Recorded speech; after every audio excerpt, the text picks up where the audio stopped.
Page करी है इसमें, ये है अनसीन पैसेज। ठीक है, अनसीन पैसेज में 5 क्वेश्चन है, 1 2 3 4 5, 4 क्वेश्चन 3 नंबर के हैं। ये भी 3 नंबर में, ये भी 3 नंबर में, ये भी 3 नंबर में, ये भी 3 नंबर में। जो क्वेश्चन नंबर 5th है, 5th क्वेश्चन में 3 पार्ट आएंगे। हर बार 5th क्वेश्चन के 3 पार्ट आएंगे, एक नंबर में, एक नंबर में आएगा, एक नंबर में आएगा, एक नंबर में आएगा। जरूरी नहीं है कि सिनोनियम आएगा, कुछ भी आ सकता है, सिनोनियम आ सकता है, एंटोनियम आ सकता है, अपोजिट आ सकता है, एक नंबर में ही आएगा। बात समझ में आ रही आपको? एक नंबर में ये आएगा। जैसे इसमें दे दिया सेल्फ, इसका अपोजिट, इसका दे दिया which word in the means passage means mystery, इसका मीन्स बताना है। मीन्स का मतलब होता है मतलब। आइए बात है में ऐसे ही क्वेश्चन नंबर 3 है, इसका भी मीन्स ही बताना है। हो सकता है ये बोल देता कि what is the opposite of obstacle, है ना, मतलब कि इसका अपोजिट बोल देता, या फिर एंटोनियम बोल देता, या फिर सिनोनियम बोल देता। आइए बात है में, तो ये भी अनसीन पैसेज का 5th क्वेश्चन में 3rd पार्ट है, एक नंबर में है। मिला के कितना हो गया? 15 नंबर हो गया। आइए बात है में, चलिए आगे चलो। 2-3 ऐसे देखिए। अब एक मिनट ध्यान दो, आंसरिंग ज्यादा बड़ी नहीं करनी होती इसमें, जो आंसरिंग एक्चुअल है आप अनसीन पैसेज को वापस लेके जाओ, एक बार वापस लो। लेट कर लेते हैं कि आपको आंसरिंग आ नहीं रही। सबसे पहले क्वेश्चन को रीड करो। When is the real man discovered? When is the real man discovered? अब आप इसमें ये देखो, real man discovered कहाँ लिखा हुआ है? It is only under adverse circumstance that the real man is discovered. लिखा हुआ है? Yes, sir. आपको कुछ नहीं करना, सिंपल उठाकर यहाँ से क्लिक करना है और यहाँ से इसको नोट कर देना है, बस। आगे बस में 3 नंबर पक्के। अब मैंने आपको बताया राइटिंग स्किल, जो भी आपको इंपोर्टेंट वर्ड लिखता है उसके नीचे क्या कर देते हैं आप? अंडरलाइन और इन्वर्टेड कॉमास का आप ध्यान देते हैं, तभी तो आएंगे 100 आउट ऑफ 100। 100 में 100 कैसे आएंगे? इसी स्किल से आएंगे। I am not talking about 90 marks, 80 marks, 85 marks, इतने तो आप लेके आएंगे, बट मैं 100 की तैयारी कर रहा हूं। ठीक है, इसमें आपकी मिस्टेक नहीं होनी चाहिए। ठीक है भाई। अब दूसरा क्वेश्चन लिया, what kind of a man prove the worth even in adversity. अब इसमें देखो कि ये कुछ वर्ड मिलता है नहीं, ये सब जो मिल रहा है आपको कुछ ना लगने ज्यादा ध्यान लगाने की जरूरत नहीं है। यहाँ से क्लिक करा इस तरीके से यहाँ तक लिख दिया, 3 नंबर का है ये। ठीक है, 2 तो मिलने ही मिलने हैं। और अगर आपकी राइटिंग स्किल अच्छी है, जो चीजें मैंने आपको बताई हैं कि इन्वर्टेड कॉमा का ध्यान रखना है, कॉमास का ध्यान रखना है, उसके बाद अंडरलाइन का ध्यान रखना है, राइटिंग अगर अच्छी है तो आपका 3 आउट ऑफ 3 मिलेंगे, 3 आउट ऑफ 3। आइए बस है में चलिए ऐसे ही क्वेश्चन नंबर ये भी है। सारे क्वेश्चंस को आप इस तरीके से कर रहे हैं, कोई डाउट तो नहीं है अनसीन पैसेज में? एक बार फिर समझ लीजिए, अनसीन पैसेज 15 नंबर का है। 15 में 15 कैसे लेके आने ये मैंने आपको बताया है। ठीक है, और अब आप कॉमन 10 तो लेके आ ही सकते हैं, समझ रहे हैं? जो बच्चे फेल की कगार पर हैं वो पहले पास तक पहुंचो, जो पास की कगार पर हो वो 60 तक पहुंचो, 60 पर वो 80 पर पहुंचो, जो 80 पर खेल रहे हो वो 100 आउट ऑफ 100 की तैयारी करो। ठीक है, कुछ बच्चे ऐसे जो ग्रुप में होते हैं वो छोड़ देते हैं, खुशी होगी, खुशी पतवाड़ी, ये इनको लगता है कि ज्यादा आता है, तो ऐसे बच्चे भी कारगर थोड़ा बहुत ध्यान दें क्लास में। ठीक है, तो ये भी बहुत ध्यान दें। और जो ग्रुप में है, अभी ग्रुप में है और वो तैयारी नहीं कर रहे, जब कल मैंने तैयारी कराई, कल क्लास ली थी मैंने ऑनलाइन भी, उसमें मैंने कहा सेंट्रल आइडिया पर थोड़ा ध्यान दो, लेकिन कुछ बच्चों ने करा भी, कुछ नहीं कर रहे। ठीक है, मतलब ध्यान दो प्लीज। चलिए नेक्स्ट चलते हैं, अनसीन पैसेज चलते रहो। इसके आंसर मैंने इसी पैसेज में कर रखी है। ठीक है, मैं आपको सेंड कर दूंगा ये सारी जितना भी अनसीन पैसेज है ना, उसके आंसर भी कर रखे हैं और क्वेश्चन भी, क्वेश्चन की आंसर दे रखे, सारे ही क्वेश्चनों के आंसर भी दे रखे हैं आपको साथ में। ठीक है, जैसा ये पैसेज हो गया, ये दूसरा पैसेज है, पैसेज नंबर 2 ये दे रखा है, what is the man's life measured. आपको समझ में नहीं आ रहा कि क्वेश्चन क्या कह रहा है, आप सिंपल समझो, मैन लाइफ मेजर्ड। आप यहां देख लो, man life is measured by number of days, month and year that he live, but by the deeds. 3 number का क्वेश्चन है, आप उसको ऐसे कर सकते हैं। 15 ही नंबर का अनसीन पैसेज है ना, समझ रहे हैं? पहले क्या होता था, 2 अनसीन पैसेज आते थे, कोई एक करना होता था। अब क्या है, बोर्ड का लेवल यही है कि एक ही अनसीन पैसेज देंगे 15 नंबर में और करना ही करना है, अच्छे मार्क्स मिलेंगे। 10 तो आराम से लेके आ सकते हैं, लेकिन 15 में 15 कैसे लेके आना ये आपको डिपेंड करता है। मतलब 15 आउट ऑफ 50 कैसे लेके आने हैं ये आपकी राइटिंग स्किल डिपेंड करेगी और आप कैसे कर रहे हो उसको डिपेंड करेगा। ठीक है बेटा, चलिए आगे चलते हैं। अनसीन पैसेज को हटाओ, आगे चलो। वो है अनसीन पैसेज। अनसीन पैसेज मैंने आपको बता दिया है। दूसरा क्वेश्चन जो है वो है आर्टिकल। आर्टिकल जो है वो भी 10 नंबर में है, 15 नंबर में अनसीन पैसेज है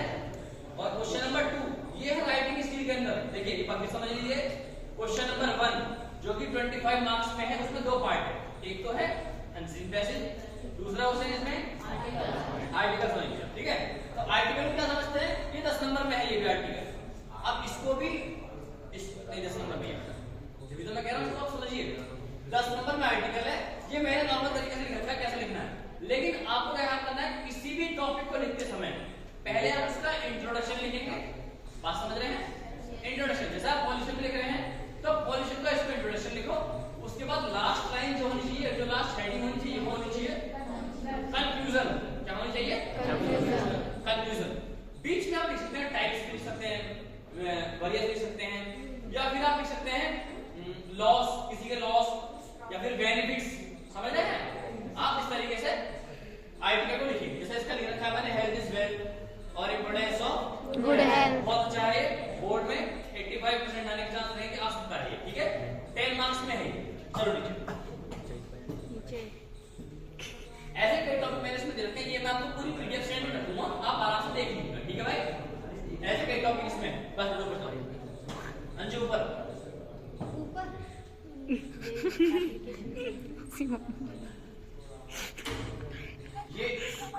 ये है क्वेश्चन नंबर 3। क्वेश्चन नंबर 3 है लेटर, ये भी 10 नंबर में है।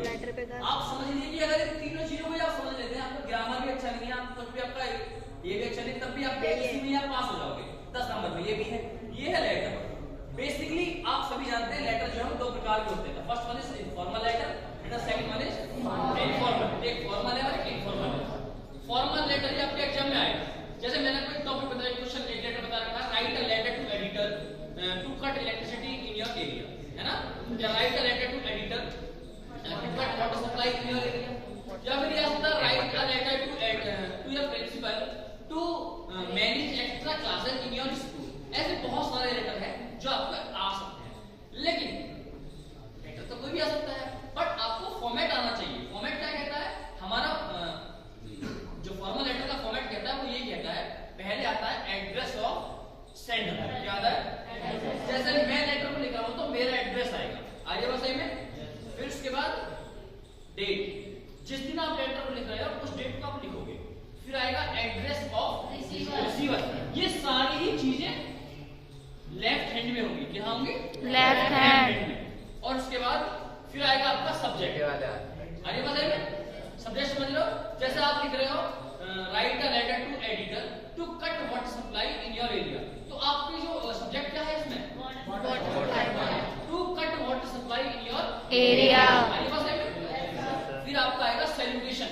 सैल्यूटेशन दो ही चीजें हैं, एक तो होता है डियर सर, एक क्या है, डियर सर, एक है डियर मैम। तो बेसिकली जब हम बात करेंगे डियर सर के बारे में, डियर सर ही आपको लिखना है और डियर मैम आपको नहीं।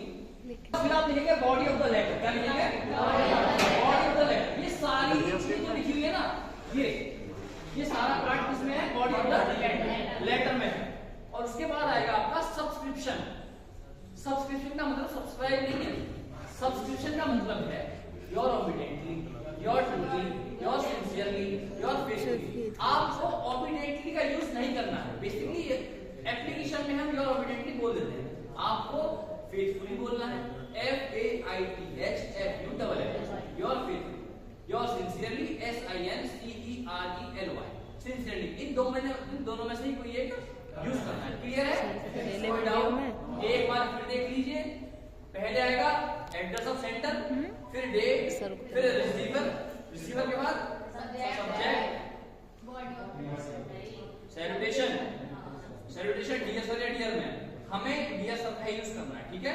फिर बॉडी ऑफ द लेटर और फिर सब्सक्रिप्शन और फिर नेम जो भी नाम है आप उसको लिख सकते हैं, ठीक है। इस तरीके से लेटर। अब आया अब है क्वेश्चन नंबर 4, ये ग्रामर सेक्शन है। क्वेश्चन नंबर 4, 5, 6 ये तीन, एक बार फिर ध्यान दो, grammar section question number 4, 5, 6। Clear है बात। क्वेश्चन नंबर 4, 5, 6 इसमें इडम्स, फ्रेजेस, डायरेक्ट इनडायरेक्ट और वन वर्ड सब्स्टिट्यूशन, ये सारे विषय से मिल जाएंगे। मैंने पूरी एक तरीके से छोटी बुक बना रखी है, ये मैं आपको सेंड कर दूंगा पीडीएफ टाइप, ठीक है। ये सारी चीजें मिल जाएंगी, जैसे इडियम्स हो गए तो ये सब चीजें से मिल जाएंगी, ठीक है। जैसे ये है एवरबोर्ड का मतलब क्या होता है, honest and frank. He is always aboveboard in dealing जो अपने वो जो कस्टमर्स होते हैं उसके साथ एक जनरल चीज बताता है जो एक्चुअल होती है। इसका मतलब ये तो दूसरा वर्ड मैंने ले लिया ऑल इन मतलब whole and soul. The prime minister is all in a country. या फिर अब head of forces, head of forces का मतलब है post of district magistrate is not a head of forces, मतलब व्हाट हेड ऑफ फोर्सेस का मतलब है आराम। तो जो कहते हैं डीएम के लिए कोई आराम नहीं लेता है, तो इसका मतलब यही है तो जो डीएम की पोस्ट है ये कोई हेड ऑफ फोर्सेस नहीं है कि जो आराम से काम करे। सब सोचते हैं ना कि भाई आराम से काम करेगा, तो ये एडमेंट फ्रेजेस में आता है। एडमेंट फ्रेजेस का मतलब होता है कोई छोटा वर्ड बोला गया हुआ हो और उसको कोई बड़ा सेंटेंस बनाया जाए। अरे वो सही में है ना, ये मतलब है। चलिए ये मैंने बहुत दे रखे हैं, इसमें आप एक एक करके समझोगे तो आपको समझ में आ जाएगा, ठीक है। और ये इम्पोर्टेंट अब ये फिर है सिनोनियम। देखो अब कोई कॉमन चीज है कि बच्चे इसी भूल जाते हैं कि सिनोनियम और एंटोनियम होते क्या हैं। बेसिकली मैंने आपको क्लास में समझाया है, लेकिन ये मैंने एक वीडियो बता रखी ताकि मैंने आपको समझाने के लिए अब सब समझ पा रहे हैं। सिनोनियम का मतलब है सिमिलर। सिनोनियम का मतलब क्या है? सिमिलर। सिमिलर का मतलब है समान, समान। अरे बात सही में समान का मतलब है प्रियवाची, ठीक है, कोई दिक्कत तो नहीं है। एक बार फिर समझ लो, सिनोनियम का मतलब है सिमिलर मतलब समान मतलब प्रियवाची। अरे बात सही में जैसे ये क्या है, मैंने एक वर्ड बोली अलाउ। अब अलाउ का मतलब क्या, जैसे मैंने आपको अलाउ कर दिया, भाई आपको अलाउ कर दिया क्लास में जाओ तो परमिट कर दिया ना, तो अलाउ का सिनोनियम क्या है? परमिट। अरे बात सही में यही है सर, यही है। अरे बात सही में चलो आगे सिनोनियम क्लियर हो गया। बहुत सिनोनियम दे रखे हैं, फिर आगे एंटोनियम। ऐसे ही एंटोनियम बहुत दे रखे हैं मैंने। एंटोनियम मतलब नाम सही है, भूल जाओ याद रखना। जैसे अब है ए से अब है कुत्ता, इससे याद रखना, ठीक है। किसके नाम ए से है? किसका नाम है? अंजलि को छोड़ के, अंजलि को छोड़ के मतलब काम बच्चे हैं। कहने का मतलब तो ये सारे बच्चे याद रखना कि अंजलि हमेशा उल्टे ही काम करती है। तो इससे आप समझ सकते हो कि ए से एंटोनियम मतलब अपोजिट, ऐसे नहीं। अब ये मान लेते हैं भाई एक्सेप्ट कर लिया, ठीक हो गया। आपने मुझसे कहा, आपने मुझे प्रपोजल दिया कि सर आप ये चीजें कर लो, तो मैंने एक्सेप्ट कर लिया। लेकिन अब इसका एक्सेप्ट का उल्टा क्या होगा? रिजेक्ट। रिजेक्ट होगा। हमारे एग्जांपल दे रखा है ना, एबिलिटी क्या होगा? इनएबिलिटी। एबव का मतलब और ऊपर का उल्टा क्या होगा? बिलो नीचे। आज बात सही में समझ में आ गया? तो इसकी पूरी पीडीएफ है, आप आराम से देख पाओगे, ठीक है भाई। अब ये होमोफोन्स। होमोफोन्स का मतलब क्या है? ये और आसान है, सिंपल भाषा में एक वर्ड दे दिया आपको, उसके ऊपर एक टेस्ट बनाना है, यही है, ठीक है। ये है क्लियर है बात। चलो आगे ये सारे सर ये वर्ड दे दिया मैंने, आपको उसको देखना है कि इसका वर्ड का सेंटेंस कैसे बनेगा, ठीक है। वन वर्ड क्वेश्चन पूरा सेंटेंस होगा, उसकी जगह एक वर्ड यूज करना है। ये होमोफोन्स का एक तरीके से उल्टा है। अरे बात है मैं देख लेते हैं सर क्या कह रहा है। ये कह रहा है, चलते रहो थोड़ी नीचे आओ, अंकल का चलो पानी चलो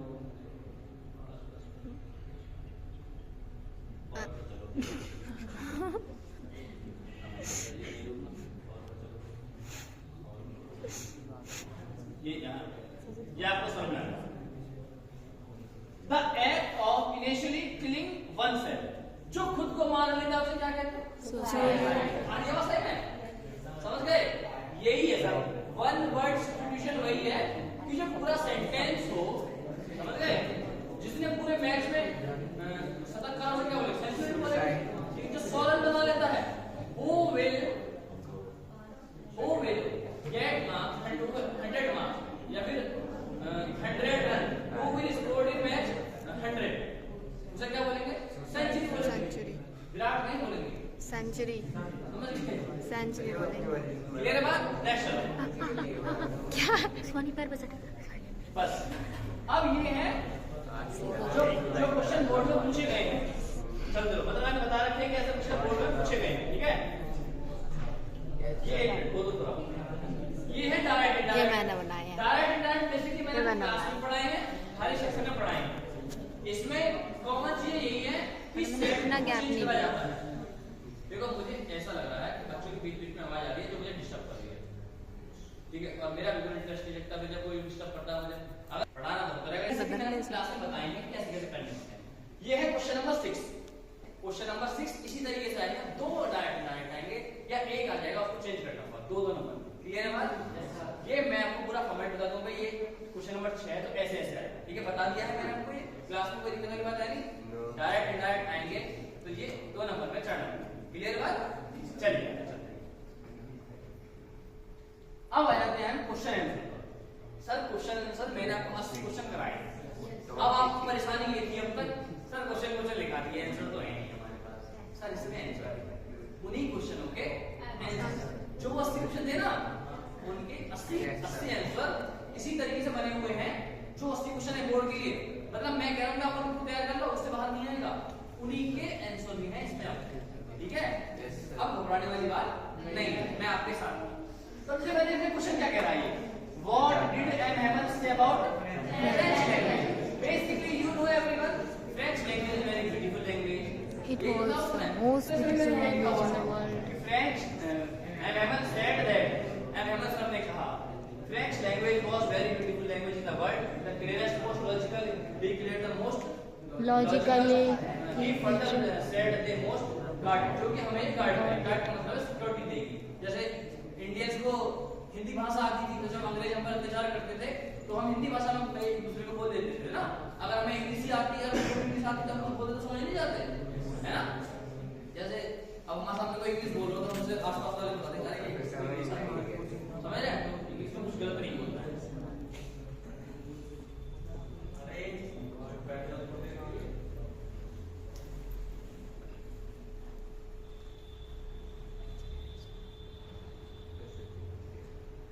आपको ये 80 क्वेश्चन के भी मैंने आंसर दे रखे हैं सर, मतलब आपको इसमें दिक्कत नहीं होनी चाहिए, ठीक है। तो मुझे लगता है और मेरा तो पीरियड उसमें था 12C। नहीं ये तो अब इसके सारे क्वेश्चन के 80 क्वेश्चन के आंसर भी दे रखे हैं। जैसे कोई क्वेश्चन ले लो, how deep was full what was inside the water, वैसे तो सबको याद है ये, कोई बच्चा खड़े होकर बता देगा मुझे इसका आंसर बिना देखे, बता डॉली जल्दी बताओ, ये वर्ड देख लो बता सर, 1 मिनट बताओ।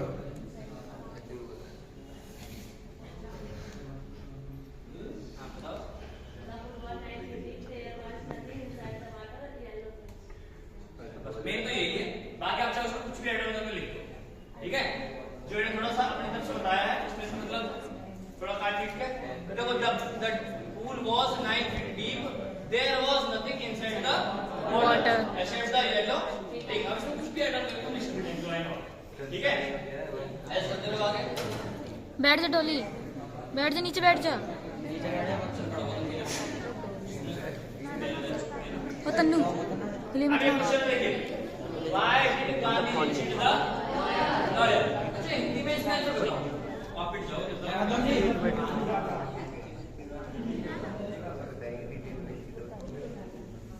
चलो हट जाओ। Gandhi said the lawyer because they collecting big fish from poor sharecropper, and Muzaffarpur lawyer also collect high fish from poor sharecropper। मतलब इसी तरीके से आंसर है कि जो वकील साहब थे वो ज्यादा चार्ज ले रहे थे और कुछ काम भी नहीं कर रहे थे, they are not working properly. आप इस सेंटेंस को भी इसमें ऐड कर सकते हैं, शायद मैंने कराया नहीं तो आप देख सकते हैं, ठीक है भाई। चलो इसलिए इसमें लिखा हुआ है who were not actually unable to maintain their livelihood, उनके लिए जीने के लिए खाना नहीं होता था, पैसे नहीं हुआ करते थे, लेकिन फिर भी वो वकील साहब जो है वो हाई चार्ज कर रहे थे, ठीक है। अब आगे चलो, अब ये क्वेश्चन इसमें लॉन्ग भी हो गए शॉर्ट भी हो गए, ठीक है। अब अनसिन पैसेज है, सेंट्रल आइडिया है, याद रखना है आपको, 2 सेंट्रल आइडिया कर दो बस, वैसे मैं प्रिपरेशन में 2 ही करा रहा हूं। माय मदर एज 56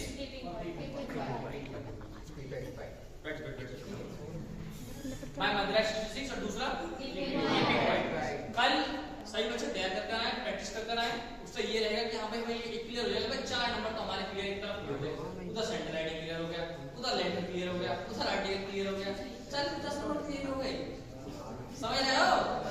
हां 100 भी आसान है, चलते रहो। चल सर लैपटॉप बेकार है। लैपटॉप सही है, तुम बेकार हो। बैठ जाओ, सर बैठ जाओ। अंजू खड़ी हो। कौन सा कह रहा है लैपटॉप?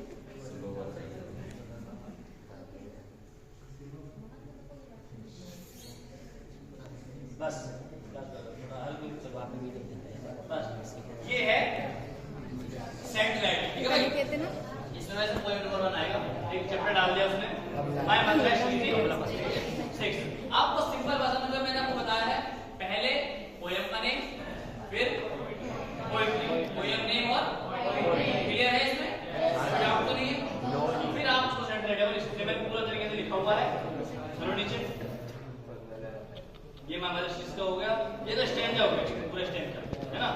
स्टैंजा के क्वेश्चन दे रखे हैं, फर्स्ट होगा भाई सेंट राइट भी आएगा और स्टैंजा भी आएगा, है ना? तो ये है स्टैंजा, तो है तो इसलिए माय मदर 66 का माय मदर एट 66 इसका स्टैंजा है ये। इसी तरीके से आएगा 6 नंबर में आएगा ये, ठीक है? 5 में आ सकता है, 4 में, लेकिन 6 में, ठीक है? तो एक स्टैंजा हो जाएगा, 3 क्वेश्चन होगा, 2 नंबर में 3 क्वेश्चन आएंगे। अगर 4 में और 4 क्वेश्चन आएंगे तो 1.5 नंबर आएंगे। बेसिकली ये कि 3 क्वेश्चन आएंगे, 2 नंबर। क्लियर है? क्लियर बात? चलो